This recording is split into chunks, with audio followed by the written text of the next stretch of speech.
vous informer, ce mercredi du janvier 2017, reprise des négociations sur les arrangements particuliers au centre interdiocésain ce mercredi 18 janvier. Depuis la suspension des travaux le samedi dernier, la majorité et l'opposition campent sur leurs propositions. Mais la SANCO, elle, reste sereine sur l'issue heureuse de ces discussions. Et puis le gouvernement congolais a confirmé la présence de M23 sur son sol depuis le 14 janvier 2017. Cependant, les raisons de cette incursion sont étudiées par la commission de vérification de la CIRGL. Pour Lambert Mendeo Malanga, ce nouveau bruit de bottes sont occasionnés par ceux qui veulent maintenir la République démocratique du Congo esclave. Et enfin, en dehors de nos frontières, à la veille de la fin de son mandat, Yaya Jammeh décrète l'état d'urgence en Gambie. Le président sortant, qui refuse de laisser la place à l'élu Adama Barrow, justifie cet état d'urgence par l'ingérence étrangère dans les affaires internes de la Gambie. Les négociations concernant les arrangements particuliers relatifs au mode de désignation du Premier ministre et la clé de répartition de postes ministériels dans le gouvernement de la transition ont repris ce mercredi 18 janvier à Kinshasa, au centre interdiocésain. Depuis la suspension des travaux le samedi dernier, la majorité et l'opposition campent sur leur position, mais la conférence épiscopale nationale du Congo, SANCO, reste optimiste quant à l'issue heureuse des discussions. Selon l'abbé Jean-Marie Bomengo, chargé de la communication sociale de la SANCO, les divergences autour des choix du Premier ministre ne peuvent pas faire sujet de blocage des travaux. Dans chaque négociation, on peut toutefois monter les enchères pour qu'il y ait entente des parts et d'autres. Et surtout quand il s'agit de l'avenir du pays, il faut écouter tout le monde. Ce qui est recherché, c'est le résultat et non du temps perdu. De son côté, le secrétaire général à l'intérim de la SANCO, l'abbé Vincent Cholet, salue le premier résultat positif de la décrispation politique avec le retour de Roger Lumbala. Mais il a indiqué que beaucoup reste encore à faire dans le cadre de cette décrispation politique, dont les prélats catholiques poursuivent encore les bons offices auprès des autorités politiques congolaises.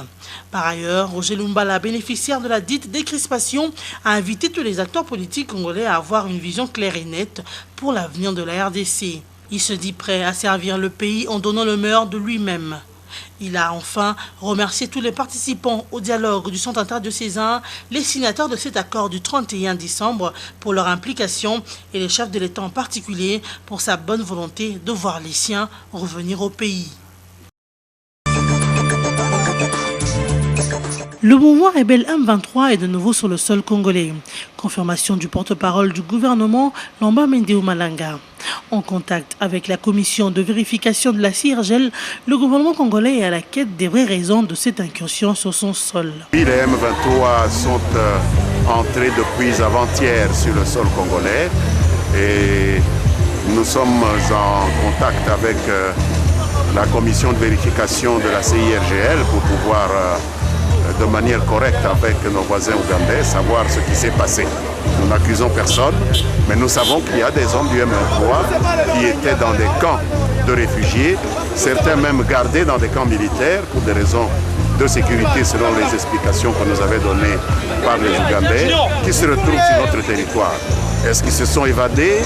Est-ce que c'est avec la complicité de certaines autorités? Nous le saurons. Déjà, le gouvernement fait confiance au FARDC, donc cette réapparition de M23 ne déstabilisera pas les institutions congolaises. Ces bruits de bottes ne nous étonnent pas, tout comme ils ne nous font pas peur. Nous les vaincrons. Le FARDC s'occupe de ce problème-là, madame. Je ne peux pas vous en dire plus. Quand vous vous retrouvez en armes sur le territoire congolais, c'est à vos risques et périls. Notre paix, notre sécurité n'a pas de prix. Ce n'est pas parce qu'on retarde un rapatriement qu'il faut tuer des Congolais. Pour Lambert Mendeo Malanga, ce bruit de bottes de M23 font partie du combat d'arrière-garde de ceux qui veulent garder la RD Congo dans la domination qu'elle a toujours combattue dans la suite des idées de Patrice Emery Lumumba. Nous avons l'obligation de neutraliser les rebelles, encore actifs dans tous les territoires congolais, a martelé Félix Prosper Basse, porte-parole de la MONUSCO. Félix Prosper Basse a confirmé que la MONUSCO n'a pas eu des indices confirmant la présence des M23 dans la partie est du pays. Toutefois, la MONUSCO a déjà instauré la patrouille, mais aussi déployé des aéronefs pour la sécurisation de la population tout entière. À la question de savoir pourquoi la suspension de l'enrôlement des électeurs à Lubero dans la localité de Mangoro-Jipa, dans le Nord Kivu, par un groupe des Maïmaï, le porte-parole de la MONUSCO reste serein. La MONUSCO appuie la CENI au plan technique, au plan logistique, pour que le déploiement des kits électoraux puisse se faire de la manière la plus rapide. C'est pour cela que nous avons mobilisé environ une vingtaine d'aéronefs qui nous permettent de faire ça. La sécurisation des sites électoraux, la sécurisation du processus électoral est de la responsabilité des forces de défense et de sécurité congolaises. Mais la MONUSCO travaillant à côté des autorités, la MONUSCO étant déployée ici pour venir en soutien aux autorités de la République démocratique du Congo, il est évident que les problèmes sécuritaires nous interpellent tous et que nous devons mettre tout en œuvre ensemble avec les forces de défense et de sécurité congolaises pour que cette situation ne puisse plus prévaloir. La cartographie de la situation humanitaire reste encore sombre, mais aussi des catastrophes naturelles qui ont occasionné plusieurs dégâts matériels et pertes en vies humaines, notamment à Boma, dans le Congo central. Incessamment, l'exploitation industrielle du minerai d'étain en territoire de Walikale, dans le nord Kivu, sera lancée. Les responsables de la société Alpha Mine BCA Mining, ABM, l'ont annoncé le week-end dernier lors de la présentation du projet étain des BCA à Goma. Marie-Claire Bangwene, administrateur du territoire de Walikale, indique que la société a commencé à financer le travaux de réhabilitation de routes sur le tronçon Walikale-Goma. Une nouvelle route de 32 km a été créée de Logou à BCA qui compte 44 villages. Cette route n'a jamais existé auparavant. L'administrateur de Walikale indique également qu'à l'endroit où sera implantée cette entreprise, des projets seront réalisés et 35 000 créateurs et exploitants artisanaux locaux vont aussi adhérer à ces projets. Création d'emplois oblige. Il importe de noter que la société Alpha Mine BCA Mining a investi 35 millions de dollars pour des prospections étalées sur 3 ans. Un événement caritatif, Longo Nyamama, organisé ce mardi 17 janvier dans la capitale congolaise. Une soirée en l'honneur de la femme travailleuse africaine et en faveur des enfants malnutris et orphelins de Kinshasa. Avec humilité, nous procédons à la remise de ce trophée chaque année et nous faisons un travail fouillé pour présenter des dames qui font réellement des choses appréciables, des femmes que nous pouvons présenter comme modèles auprès de la jeunesse. Au cours de cette rencontre, différentes femmes ont été primées.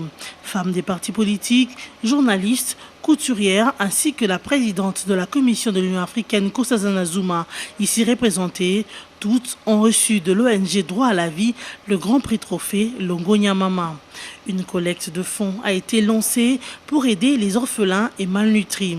Mais je dis grand merci à ceux qui croient en notre travail, grand merci à tous ceux qui croient en mon travail personnel. Alors, c'est l'émotion.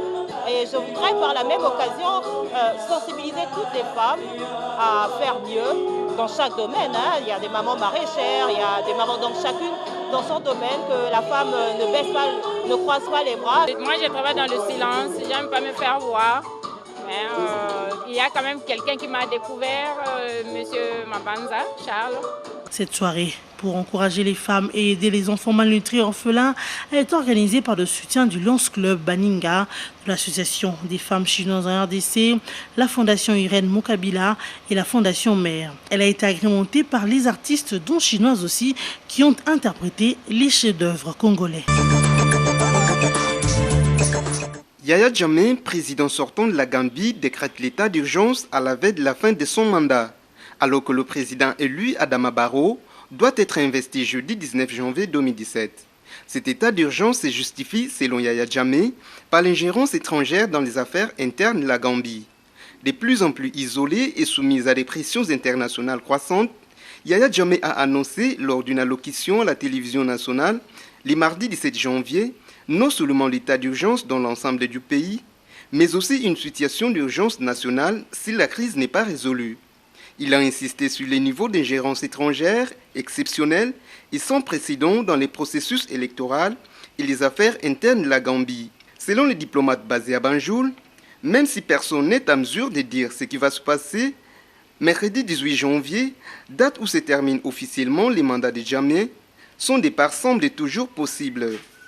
Car, ont-ils expliqué, il y a des points positifs et des signaux qui laissent entendre que le maître des Banjul pouvait finir par partir. Par ailleurs, l'investiture du président élu Adama Barrow doit avoir lieu ce jeudi 19 janvier. De Dakar où il se trouve, Adama Barrow demande aux Gambiens d'être sereins car il prêtera bel et bien son serment à n'importe quelle partie du territoire de la Gambie. L'ambassade gambienne au Sénégal fait partie aussi du territoire gambien, a expliqué Geoffrey Oyeman, le ministre nigérien des Affaires étrangères. Selon nos dernières informations, le Parlement gambien aurait adopté une loi permettant à Yaya Jammeh de rester au pouvoir pendant 3 mois. Après leur victoire face aux Marocains 1-0, les Léopards de la RDC se préparent pour leur deuxième match dans le groupe C contre la Côte d'Ivoire, prévu le vendredi 20 janvier. L'équipe nationale de la RDC pourrait se passer des prestations de son capitaine Gabriel Zakwani, blessé lors du premier match face aux Marocains. Notez que des adducteurs du défenseur Gabriel Zakwani ont été touchés pendant le premier match, d'après une révélation du docteur Mbongo, le médecin de l'équipe nationale. Un vrai casse-tête pour Florent Ibenge, qui doit à tout prix composer sa meilleure équipe pour tenter d'arracher une seconde victoire face aux Ivoiriens qui ne jurent que sur l'échec des Congolais pour se relancer. Par contre, Fabien Sakala, blessé lui aussi, poursuit les soins et il est récupérable pour les seconds matchs. Quant au buteur Junior Kabananga, il s'est entraîné avec le groupe, a ajouté Dr Mbongo. Il importe de noter que la séance d'entraînement s'est déroulée mardi dernier dans l'après-midi et a été aussi focalisée sur le dégraissage pour les joueurs alignés et plus de travaux pour les réservistes. Place au rappel de titre. Reprise des négociations sur les arrangements particuliers au centre interdiocésain ce mercredi 18 janvier.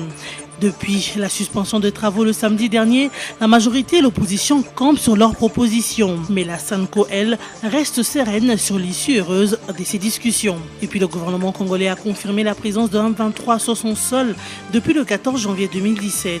Cependant, les raisons de cette incursion sont étudiées par la commission de vérification de la CIRGL. Pour Lambert Mendeo Malanga, ce nouveau bruit de bottes sont occasionnés par ceux qui veulent maintenir la République démocratique du Congo esclave. Et on fait en dehors de nos frontières. À la veille de la fin de son mandat, Yaya Jammeh décrète l'état d'urgence en Gambie. Le président sortant, qui refuse de laisser la place à l'élu Adama Barrow, justifie cet état d'urgence par l'ingérence étrangère dans les affaires internes de la Gambie. Ce journal est terminé. Merci de l'avoir suivi.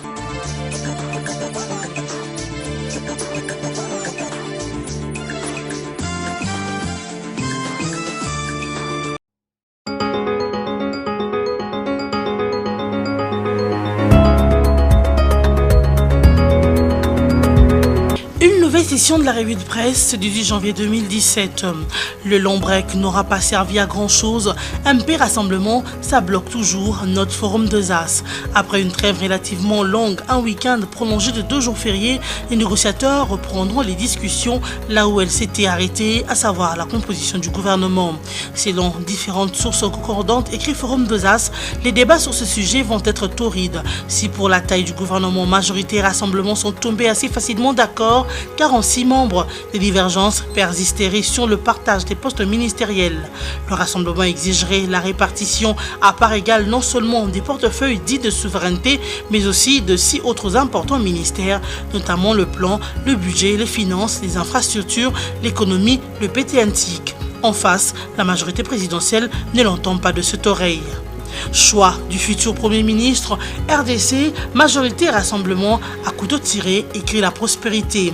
C'est aujourd'hui en principe que les discussions directes axées essentiellement sur la problématique de l'arrangement particulier, une annexe importante à l'accord politique tel que conclu le 31 décembre 2016, reprennent au centre interdiocésain à la Gombe sous la bénédiction des évêques.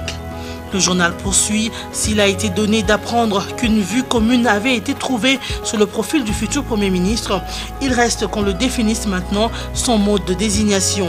Là-dessus, majorité et Rassemblement sont à couteau tiré.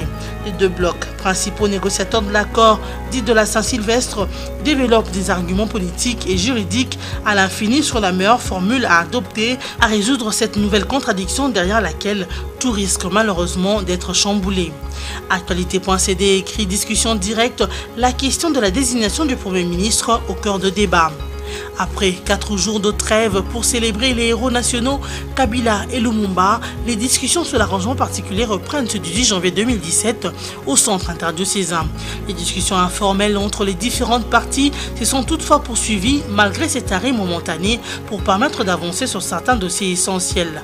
Si sur la question relative à la taille du gouvernement, le compromis semble être déjà trouvé, la question du mode de désignation du Premier ministre bloque encore.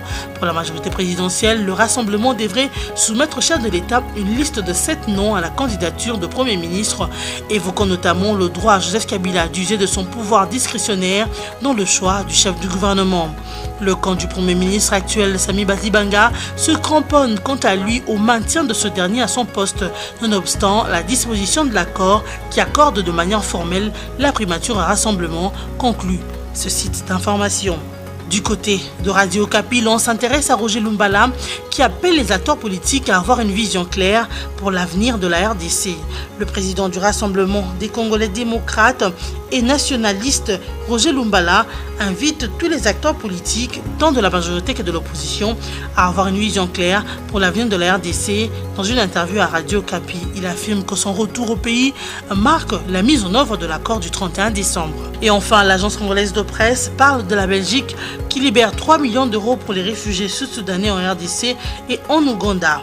La Belgique débloquera 3 millions d'euros pour l'accueil des réfugiés sud-soudanais en République démocratique du Congo et en Ouganda dans le but de les épargner des violences causées par la guerre civile, a annoncé lundi le ministre de la Coopération au Développement, Alexander De Croo.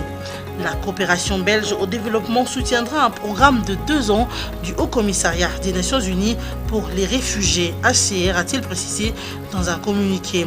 Le financement belge de 3 millions d'euros servira à alimenter à part égale le plan d'urgence du HCR pour ces réfugiés dans les 2 pays précités. En 2016, la Belgique a mobilisé au total 21,4 millions d'euros en faveur du travail humanitaire du HCR. Merci de votre attention. Cette revue de presse est terminée.